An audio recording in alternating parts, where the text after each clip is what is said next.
हेल' लोगोफोर, बे समाव नोंथांमोनजों मोनसे ओरैबायदि दुखुनांथाव आरो सोंखारि जाथाव ओरैबायदि मुगैथाव मोनसे खामानि नोंथांमोननि सिगाङाव शेयार खालामनो लादों आरो बेजों लोगोसे माखासे मेसेज नोंथांमोननि सिगांजों होनो लानाय जादों। दा बाहाय नोंथांमोना नुगोन खौराङाव स्क्रिनशट नोंथांमोननो होनाय जादों जे बाक्सायाव दायनानि सन्देह'आव बिरेन बर'खौ खास्रि बिस्रि बुथारदों आरो रायजोआनो आरो जाथायनि सायाव पुलिसा नायबिजिरगासिनो दङ अदेबानि। दा बिनि सोमोन्दै नोंथांमोननो खौरांखौ डिटेल्स होनो लाग्रोनाय जादों जे बाक्सा जिल्लानि तामुलपुर महकुमानि सिङाव थानाय कुमारिखातायाव जादोंनो बे जाथाया, जेराव दायनानि सन्देह'आव बिरेन बर' मुनिबा सासे 50 बोसोर बैसोनि सुबुंखौ रायजोआ बुथारदों होनदों।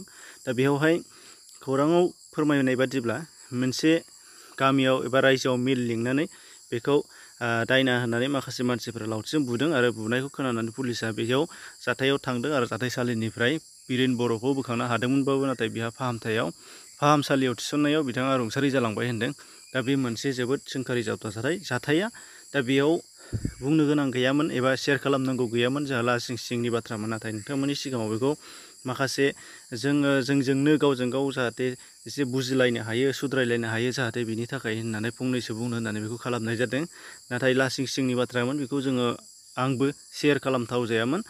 दा बिनि थाखाय निमाहा बिदों। नोंथांमोनहाबो जाहाथे नों आं बुंलायलायनानैसो जाहाथे सोलायनायखौ लाबोनो हायो। दा बिनि थाखाय दा बेयाव बाथ्राया बेसो जादों जे दिनैसिमबो जोंनि समाजाव बेबायदि एसेग्राब इनाय माने खास्रि बुस्रियै बुनाय आरो बुनानै थैनायसिम लांनो हालायलायनाय ओरैबायदि रायजोनि गेजेरावहायनो दा बे जाथाया जोबोद सोंखारि जाथाव जादों।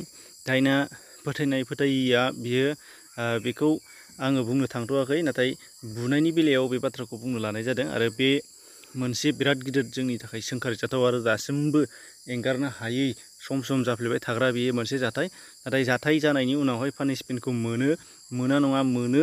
दा बेखौनो आरोबाव जोङो माब्लाबाबो एंगारनो हाया जानानै दङ, जेरावहाय दासो जानानै बे बुंनाय खोथायावबो बे जाथाय जानायावबो 7 सुबुंखौ खाबाय होनदों। दा बे खाजानाय सुबुङा गावबागावबो साजाखौ मोनखाबायानो।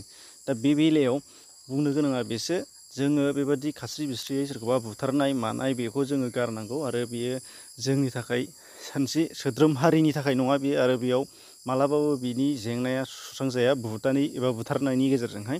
दा बेखायनो जोंनि समाजाव बेबायदि खालामनाया जोंनिनो जोबोद गिदिर खहा आरो जाय खालामग्रा बे गावनिबो खहा।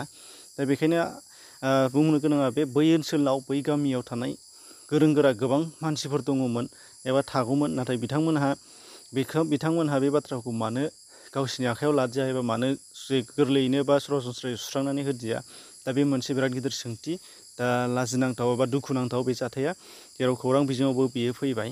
दा बेफोरबायदि जाथायनि थाखायनो जोंखौ बर' हारिखौ गुबुन हारिफोरा नासयो आरो बुङो दासिमबो बर'आ हाग्रायाव थाग्रायानो दङ, जेबो सोलायनो रोङाखै, बिसोरजों जुजिजाया, बिसोरखौ फोथायजाया, बायदिसिना जेरावखि थाङा बुंजायो एबा खोनायो आरो मोगा मोगिबो गोबाङानो बुंजानो गोनां जानानै दङ।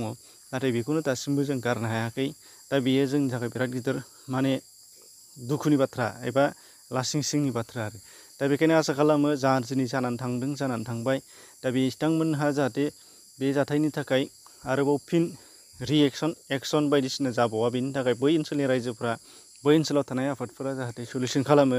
दा बेखौ आसा खालामदों। बेनि अनगायैबो आरोबाव दुलाराय बर'फोरनि गेजेरावनो आरोबाव बेबायदि जाहाथे जाया।